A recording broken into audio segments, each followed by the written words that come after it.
Dice el necio en su corazón, no hay Dios. Se han corrompido, e hicieron abominable maldad. No hay quien haga bien. Dios desde los cielos miró sobre los hijos de los hombres, para ver si había algún entendido, que buscara a Dios. Cada uno se había vuelto atrás, todos se habían corrompido. No hay quien haga lo bueno, no hay ni aun uno.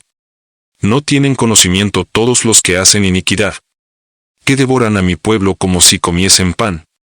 ¿Y a Dios no invocan? Allí se sobresaltaron de pavor donde no había miedo. Porque Dios ha esparcido los huesos del que puso asedio contra ti. Los avergonzaste, porque Dios los desechó. Oh, si saliera de Sión la salvación de Israel. Cuando Dios hiciere volver de la cautividad a su pueblo. Se gozará Jacob, y se alegrará Israel. Dios desde los cielos miró sobre los hijos de los hombres, para ver si había algún entendido que buscara a Dios. Y estos versos son hermosos, ¿no? Porque se nos muestra cómo Dios está ahí presente, ¿no? Buscando como de una manera continua y activa, ¿no? Aquí en aquellos que buscan su rostro, ¿no?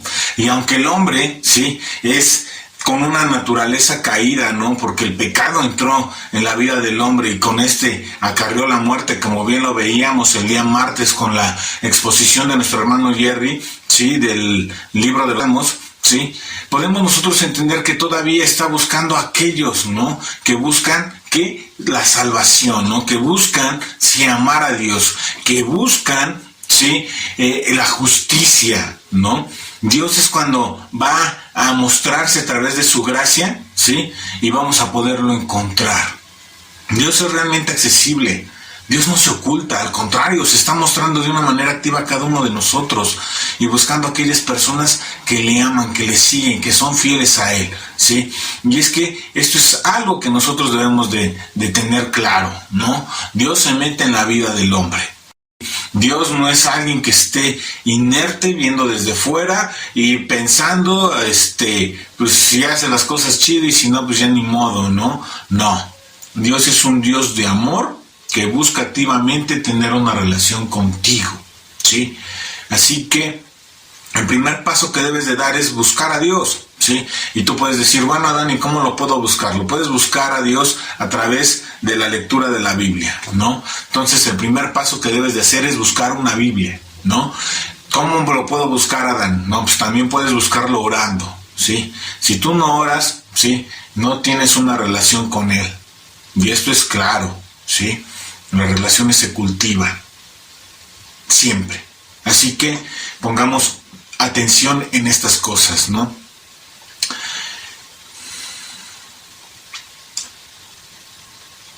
¿Cuántas veces nosotros a lo mejor antes de conocerle íbamos caminando como por la vida, ¿no? Y decías, no, creo que es tiempo de darle una oportunidad a Dios, ¿no?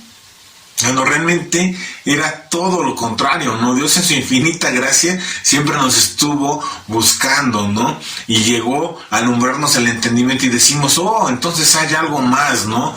Y empiezas a observar todo y a razonar y decir, sí, esto no puede ser obra de la casualidad, del caos, no trae nunca orden, ¿sí?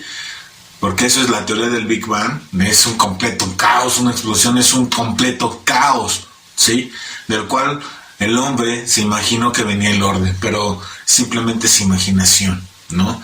Porque yo no puedo aventar en caos pintura al aire y esperar con el marco allí en el suelo, ¿no? Y esperar que caigan con este orden, ¿no? Y que se vea una pintura perfectamente diseñada, ¿no? Es eso, ¿sí?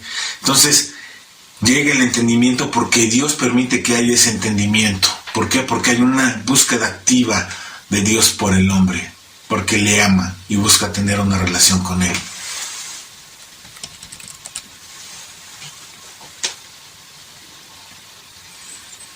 Así que busca a Dios. ¿Cómo puedo seguir buscando a Dios, Ana? Bueno, también lo puedes seguir buscando yendo a la iglesia. Ve a la iglesia, ¿sí?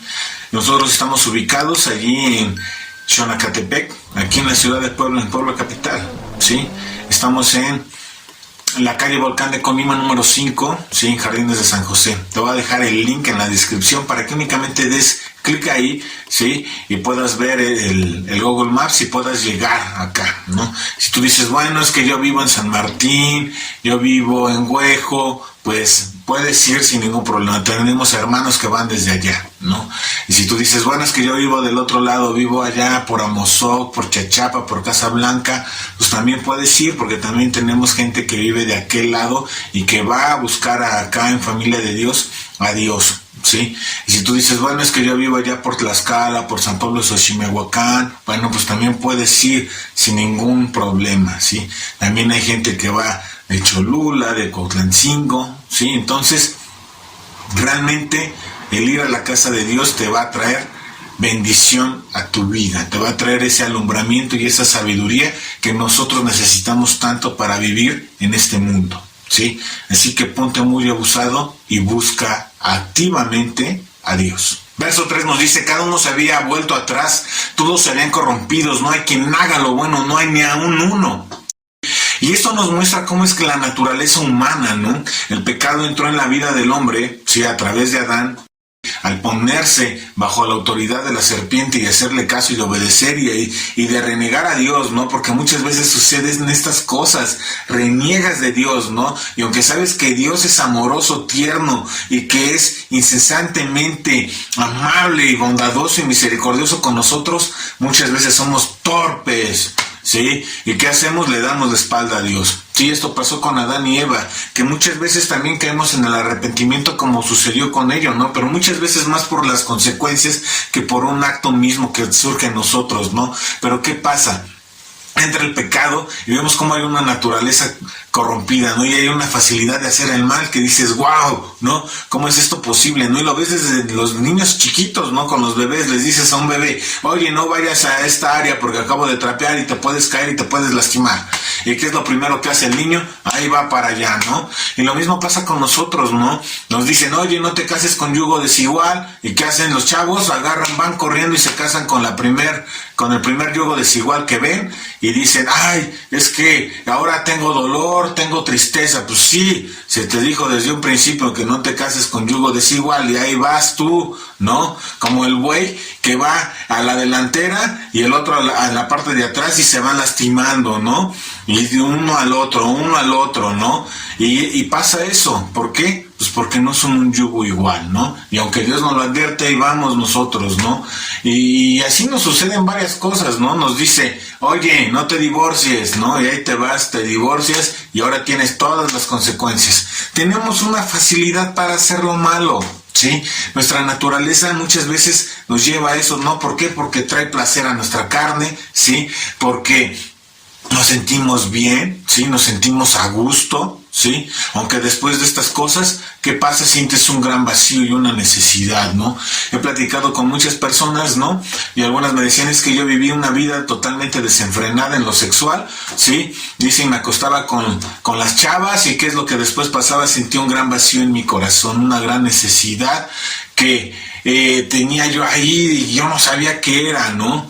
Y entonces vino a mi vida Dios y entendí que me hacía falta Dios, ¿sí? Y es que es eso, ¿sí? Nuestra misma conciencia nos grita, lo que estás haciendo, lo que estás viviendo, ¿sí? No es bueno para ti, ¿sí?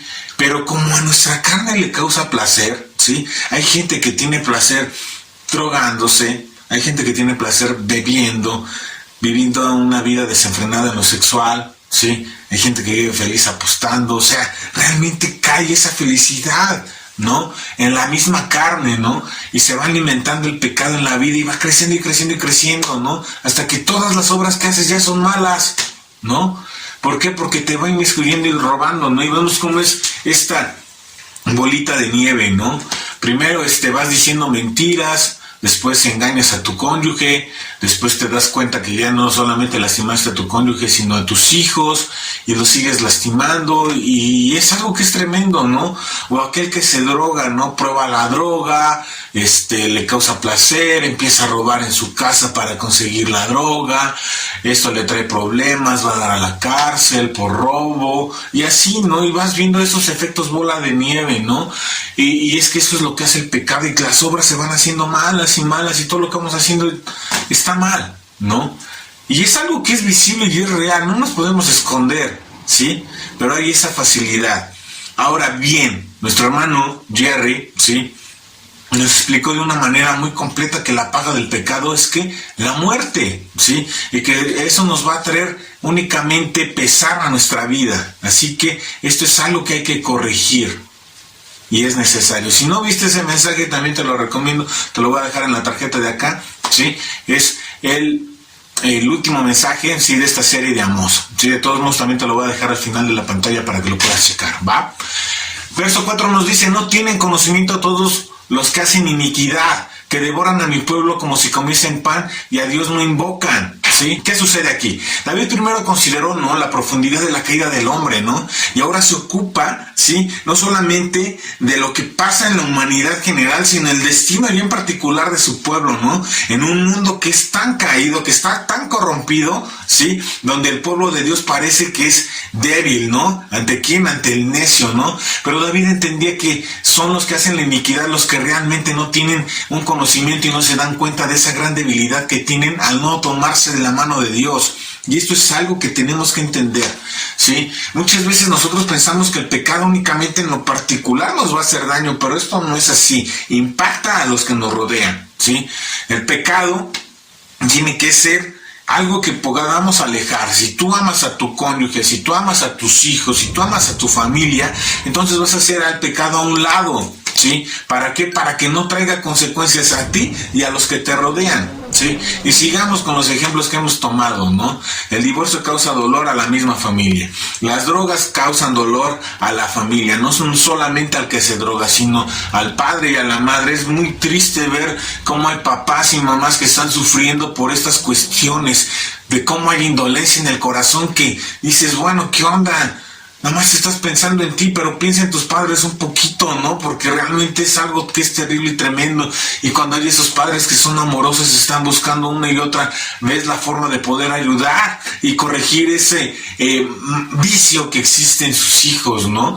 Pero tienen que ser cuidadosos, ¿no?, de todas estas cosas y este dolor que causa. El pecado no solamente te va a impactar a ti, sino a los que te rodean. Tenemos que tener esto en conciencia.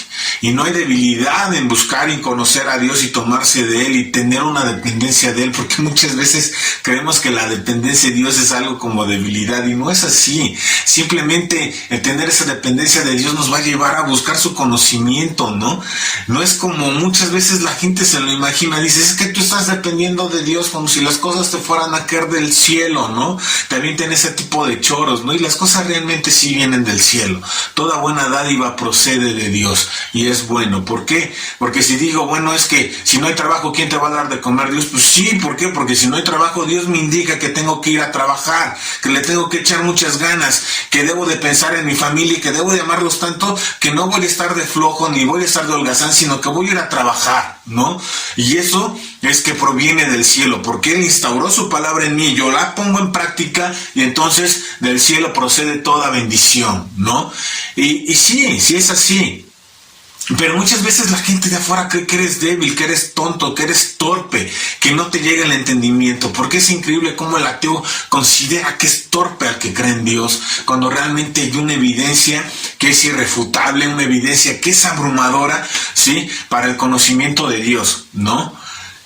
Y es algo que nosotros tenemos que entender y comprender, ¿sí? En medio de la debilidad de la misma naturaleza humana puede encontrar fortaleza en Dios, ¿sí? Y esto es algo que debe de permanecer de manera completa y perpetua en tu mente, pero sobre todo en tu corazón, ¿sí? Y David entendía esto, ¿sí? Y tenemos que tenerlo claro. También nos dice que no buscaban a Dios, ¿no? Y ¿sabes qué? Y esto pasa, ¿no? En esos tiempos no invocaban a Dios, ¿no? Pero realmente cuando tú no buscas a Dios, ¿sí?, cuando tú no oras, ¿sí?, estás practicando, ¿sí?, lo que es un ateísmo, ¿no? ¿Por qué? Porque estás desconociendo a Dios por completo. ¿sí? Cuando Dios te llama a tener una relación estrecha con Él, una relación de amor. Y cuando era amor, ¿sí? ¿Qué es lo que haces? Buscas tú alimentar ese tipo de relación. Y aquí la pregunta es, ¿has estado orando? ¿Has estado tú invocando a Dios? ¿Tu boca salen palabras donde estén buscando a Dios de manera activa o lo estás dejando a un lado? ¿Sí? ¿Qué es lo que está sucediendo contigo? Y vamos a leer los siguientes versos, ¿sí? Nos dice, allí sobresalieron de pavor donde no había miedo, ¿sí? Porque Dios ha esparcido los huesos del que puso asedio contra ti. Los avergonzaste porque Dios los desechó. Y es que David aquí está orando por algo que Dios le había prometido, ¿no? Que aquí al pueblo de Israel, a un pueblo de Israel que era obediente, ¿sí? Y ¿qué es lo que había hecho? Pues que iba a evitar el temor, que iban a encontrar en él seguridad, ¿no? Y que iba a pasar con todas aquellas personas pues que realmente buscaban hacerles un daño, pues les iba a impartir un pavor, ¿no? A cada uno de ellos, ¿no? Y es que muchas veces no entendemos las cosas, ¿no? No entendemos cómo es que Dios responde con desprecio al necio, ¿no? Que lo desprecian. Pero esto es algo real, ¿sí? Llega el momento en que Dios está buscándote a cada uno de nosotros de manera activa y así mismo a toda la humanidad, ¿no? De una manera constante. Pero llega el momento en que notas tanto el desprecio de las personas que le ponen esa barrera y dicen, no, yo no quiero tener nada con Dios, ¿sí? Yo no quiero ser juzgado por Él. Sí, y entonces mejor lo niego, ¿no? Como si eso fuese a quitarnos todos los problemas de encima, ¿no? Es como si yo dijera, no, yo no quiero pagar impuestos, ¿sí? Y voy a desaparecer Hacienda. ¿Simplemente por pensarlo va a suceder? No, eso es algo muy torpe de pensar, ¿sí? Pero, ¿qué es lo que va a pasar con Dios y estas personas que lo desechan? ¿Sí? Pues Él también los va a desechar. Ya no va a llegar la luz, su corazón va a ser engrosado, ¿sí? Y ya no va a llegar ese entendimiento de cómo es que Dios le está buscando de manera activa una y otra vez. Nos va a dejar fuera, ¿sí? Y va a pasar, ¿sí? Porque va a juzgar las obras. Unos irán y estarán en la presencia de Dios de una manera eterna y otros van a estar sufriendo en un lago de fuego de manera también eterna, ¿sí? ¿Qué es lo que estás escogiendo para tu vida? ¿Qué estás escogiendo con tu manera de vivir? ¿Sí? ¿Estás reconociendo a Dios en todos tus caminos? ¿Sí? ¿O solo en algunos en los que más te convencen? Créeme que los tibios tampoco van a heredar el reino de los cielos. Si vas a ir con Dios, ve con todo, ¿sí? Y sé un hombre, una mujer fiel hasta la muerte. Esfuérzate día a día por amar a Dios y por amar a las personas. Y vamos a ver el último verso. Verso 6 nos dice, oh, si saliera de Sión la salvación de Israel, cuando Dios hiciere volver de la cautividad a su pueblo, se gozará Jacob y se alegrará Israel. ¿Sí? Y esto es algo real, ¿sí? La salvación salió de Israel. Salió a través de un hombre llamado Jesucristo, ¿sí? El cual es Dios mismo, es Dios encarnado y vino a dar su vida por ti y por mí, ¿sí? Para sacarte de esa cautividad, de la cautividad que se encontraba la humanidad entera, no solamente el pueblo de Israel. Vino a dar mucho más, porque éramos cautivos nosotros del pecado y de nuestra mala manera de vivir y de nuestra naturaleza pecaminosa que se gozaba en hacer lo malo. Pero ahora ya no es así. Nosotros tenemos que entender que Dios vino a traer libertad a cada uno de nosotros. Tú puedes decir, oye Dani, ¿cómo puedo gozar de esa libertad? Porque yo me siento cada vez más esclavo del alcohol, me siento cada vez más esclavo de la droga, más esclavo de las apuestas, más esclavo de la promiscuidad. Bueno, tú vas a poder encontrar esa libertad reconociendo a Jesucristo como tu Señor y como tu Salvador. No hay otra forma en que tú puedas ser libre de estas cosas. Necesitas reconocerle. Es triste ver cómo muchas veces buscamos sustitutos a Dios, ¿no? Pero realmente sabes que no es por ahí. Y no te estoy hablando únicamente de la manera de vivir que nos llama nuestro Señor y Dios. Tenemos que entender que esto va más allá. Tenemos que entender que el hombre es eterno y que trasciende después de la muerte, ¿sí? Tenemos que entender esta situación. Tú eres eterno. La cuestión aquí es, ¿dónde vas a pasar esa eternidad? Muchas veces creemos que tenemos la vida comprada, ¿no? Y decimos, es que Adán, esas cosas son para viejos. Me lo ha dicho una y otra vez un amigo, ¿no? Cuando esté a punto de morir no me voy a arrepentir, ¿no? Pero muchas veces nosotros no sabemos si nos vamos a ver inmiscuidos en un accidente, ¿sí? En donde no lo vamos a notar. O si tal vez nos dormimos y al día siguiente ya no despertamos, ¿sí? Porque estas cosas pasan. Aquí en México muere una persona, ¿sí? Cada 30 segundos, de cualquier síntoma, de vejez, de enfermedad, de accidentes, etc., ¿sí? Muchas veces nosotros creemos que tenemos la vida comprada, ¿sí? Pero no es así. Necesitas tomar decisiones hoy, y decisiones sabias para tu vida, ¿sí? Y tienes dos caminos. Puedes creer en Dios y decir, creo que Jesucristo es lo suficientemente confiable para creer en Él, o prefiero ignorarlo. Hacerle un caso y decir, Dios no existe, aunque yo crea que Hacienda no existe, voy a tener yo que entregar cuentas, ¿no? Lo mismo pasa, vas a entregar cuentas con Dios. Así que hay una evidencia abrumadora de que Dios está buscándonos. Pongámonos atentos y respondamos de una manera completa y plena a Él, ¿sí? Te amo, que Dios te bendiga.